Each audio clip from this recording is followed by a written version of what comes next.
What is up, everyone? Welcome back to the channel. If you watched the last video, you probably have an idea of what this one's going to be about. And if not, maybe you should go back and watch that video. We're going to pull the motor out of the car and tear it apart and see what's going on with it. Got the neighbor's jack, borrowed their jack because mine's a pretty tiny little guy. Yeah, I got the old Camaro wheels sitting out here that I bought some time ago. Those are going to be used for the back, to lift the back up. Got some dollies here, and we're going to put those underneath the front wheels and the motor and such when we separate that from the body of the car. We're going to start by disconnecting the battery, pull off the air intake. I think there's a kick panel inside the door, some screws we got to remove, unplug some wires, and that way we can get the PCM out. We'll move on to the next steps. So there's a lot of steps that we got to go through. So let's get to it.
Son of a biscuit, that top radiator hose was a pita. Holy crap. So what I just did just then was I removed the throttle cable and the cruise control cable, kind of shoved them off to the side, took it off of the metal bracket down up underneath there. You'll be able to see it. It just kind of slides right out. And then I went ahead and removed the lower radiator hose here. You can see it's loose. And then the upper, which was causing me a big problem. I was twisting it this way, pulling on it straight, and what actually worked for me was I kind of just twisted like this, and it came right up off the bottom after like 10 minutes of pulling. So next we're going to remove the fuel line, get that out of the way, and then after that I'll come back and let you know what I did.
All right, so what I just did was remove the two fuel lines.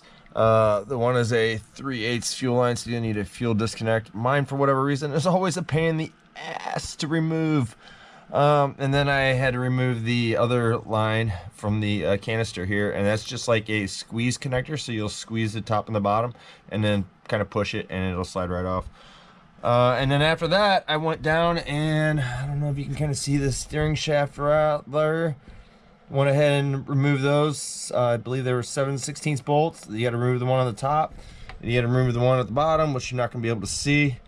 And the one on the bottom, I would highly recommend. Let me show you. See, the one on the bottom, I would highly recommend using a 3/8 drive with just you know, a shallow socket on it. But get yourself a longer wrench. One preferably as long as that rubber mallet. That's going to give you a lot more leverage. I had to put a small piece of pipe on that to give myself the leverage I needed. But this is the bottom portion that attached to the rack. That's the top portion that attaches to the shaft, the steering column. And basically, I pried it from the bottom side, kind of hit it here, knocked it up, and it slid backwards. That came right off. And then after that, I was able to put a screwdriver in the bolt hole and kind of scoot it back that way until I got enough shaft, and then I was able to slide it off that way. So it was a kind of a PETA to get that bolt out down there. This one here, once I broke it loose, I just used the impact on it, pulled it the rest of the way out. So now I believe what I got to do is we're gonna start messing with the master cylinder, detaching it from the brake booster back there. There's a bolt there, and there's one on the inside down here. I believe we got to remove these two lines and then start disconnecting stuff down there, and then we'll head over to the PCM and start removing that. I think we got to disconnect these cables here, and we're just gonna keep trucking forward here.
While editing this video, I realized I did not do an outro. So thanks for watching and peace.